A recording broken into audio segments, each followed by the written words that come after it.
graça e a paz do Senhor Jesus. Hoje nós vamos para a nossa parte 3 da aula. Eu espero que todos vocês estejam bem e que seja maravilhoso esse momento que nós vamos compartilhar, tá bom? Então vamos iniciar orando.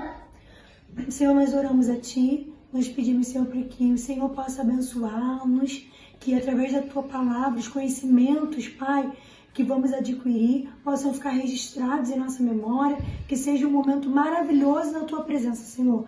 Nós oramos a Ti em nome de Jesus. Amém. Então, nós vamos falar hoje, como já havíamos dito, sobre a parte 3, trabalhando ainda o discípulo e a idolatria. E vamos iniciar com um versículo, com versículos, na verdade, que estão em Êxodo 24, 12 até o 18. Então, começamos. Moisés e os anciões sobem novamente ao monte. Então disse o Senhor a Moisés: sobe a mim ao monte e fica lá. Dar-te-ei tábuas de pedra e a lei e os mandamentos que escrevi para os ensinares. Levantou-se Moisés com Josué, seu servidor, e subindo Moisés ao monte de Deus, disse aos anciões: Esperai-nos aqui até que voltemos a vós outros. Eis que Arão e Hur ficam convosco.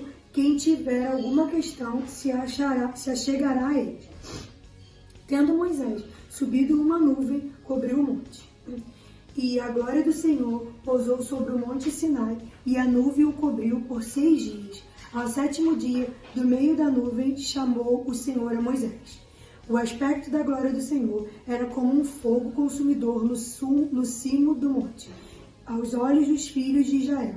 E Moisés, entrando pelo meio da nuvem, subiu ao monte e lá permaneceu 40 dias e 40 noites. Então, como ainda no deserto o povo se corrompeu e deixou de entender o que era a glória de Deus, e acabou instituindo para si alguns ídolos, aquilo que não glorificava o nome de Deus, Deus então chamou Moisés para instruir Moisés com novos mandamentos, com novas instruções, com novas ordens. Ele entendeu que era o momento de chamar Moisés. E Moisés, ele vai então, e ele encontra no meio da nuvem e fica ali, no 7º dia, ele ouve a voz de Deus no meio da nuvem e ele fica 40 noites ali recebendo essas instruções de Deus. E o povo, neste momento, se encontrava de uma forma a não entender toda essa situação. Então, aquele mesmo povo, que já havia se corrompido no deserto, aquele mesmo povo percebendo que Moisés nada de voltar, e o tempo passava, e cadê Moisés?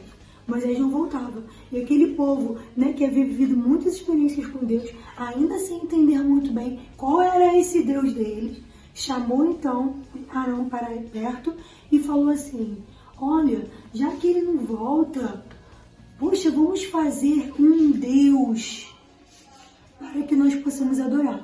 E isso encontra-se em Êxodo 32. E a partir do verso 1 eu vou ler para vocês. Mas vendo o povo que Moisés tardava em descer do monte,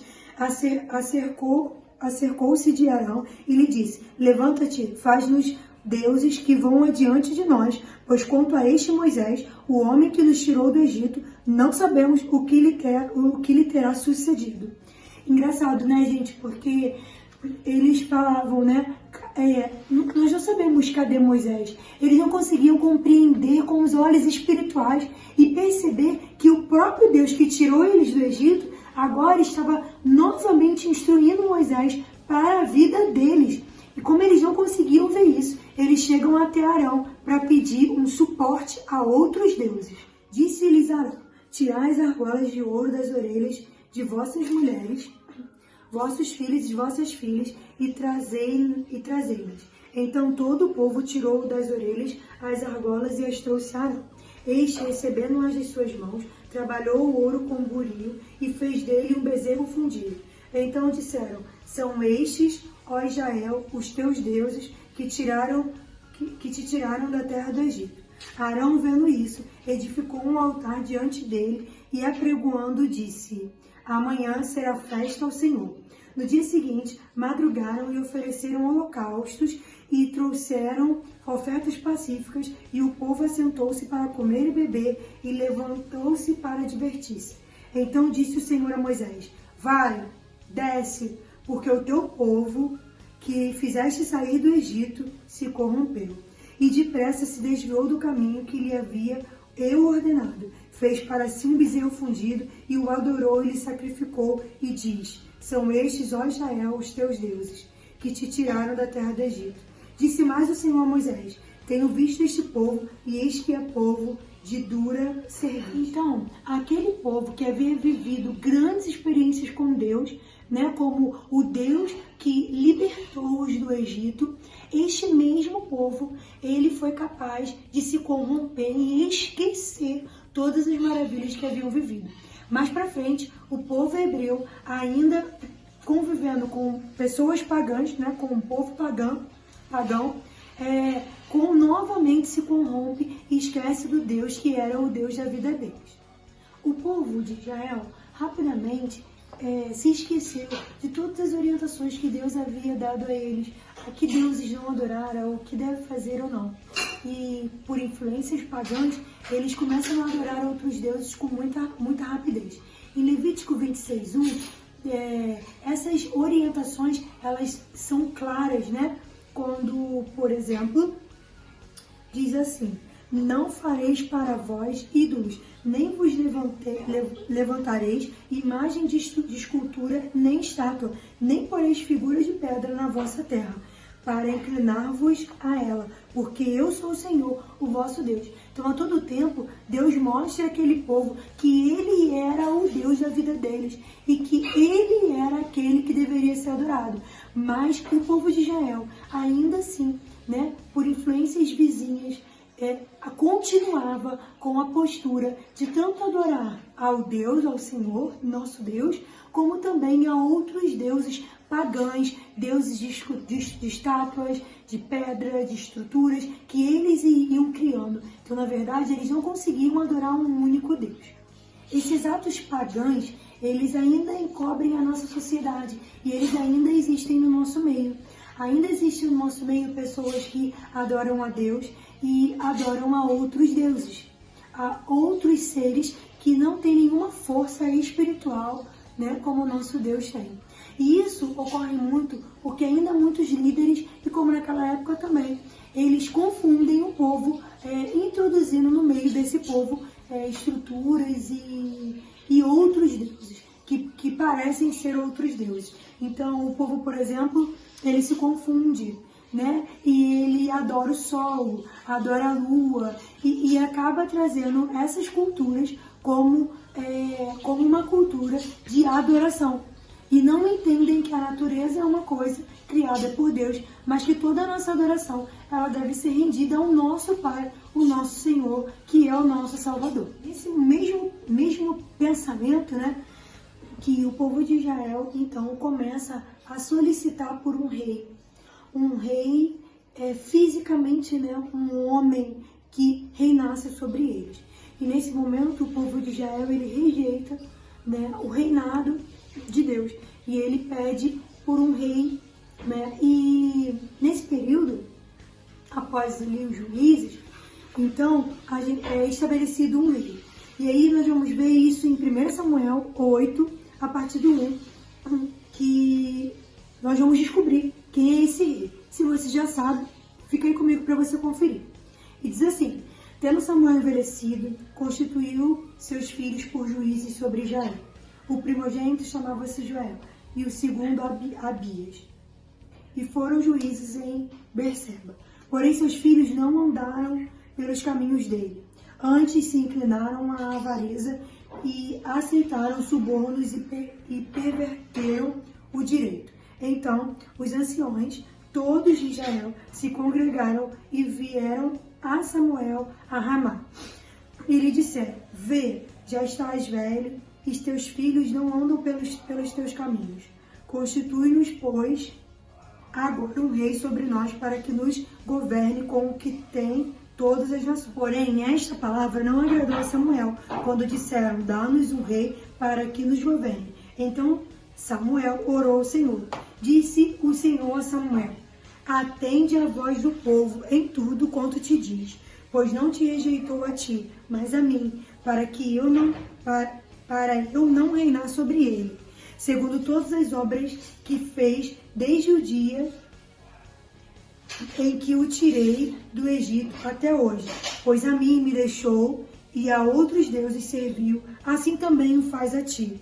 Agora, pois, atende a sua voz, porém adverte-o solenemente, explica-lhe qual será o direito do rei que houver de reinar sobre ele. Então, Deus instituiu Saul, esse mesmo. Se você pensou, você acabou de acertar. Deus instituiu Saul como o rei daquele povo de Israel.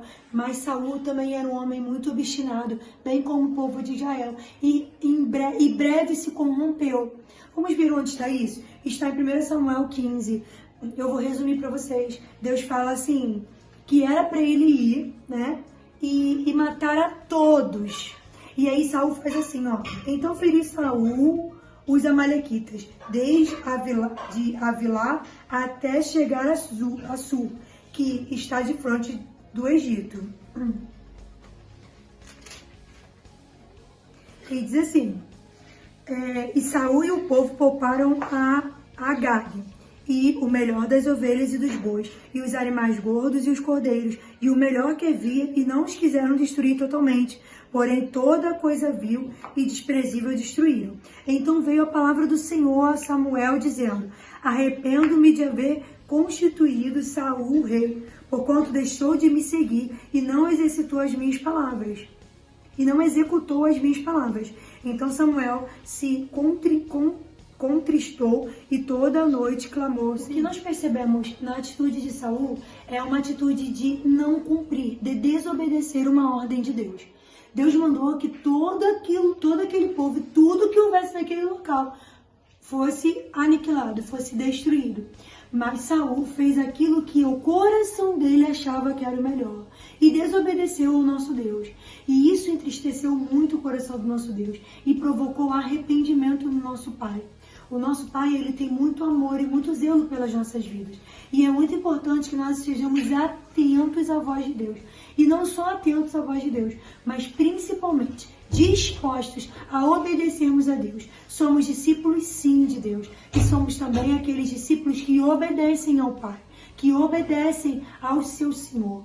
Nós somos servos de Deus. E como servos de Deus, não temos sobre nós o direito de fazermos aquilo que desejamos, mas temos o direito de cumprirmos aquilo que o nosso Pai, o nosso Senhor, nos instrui a fazer. A desobediência, ela sobe ao nosso coração, quando a nossa mente e o nosso coração, eles não estão em retidão com o nosso Pai.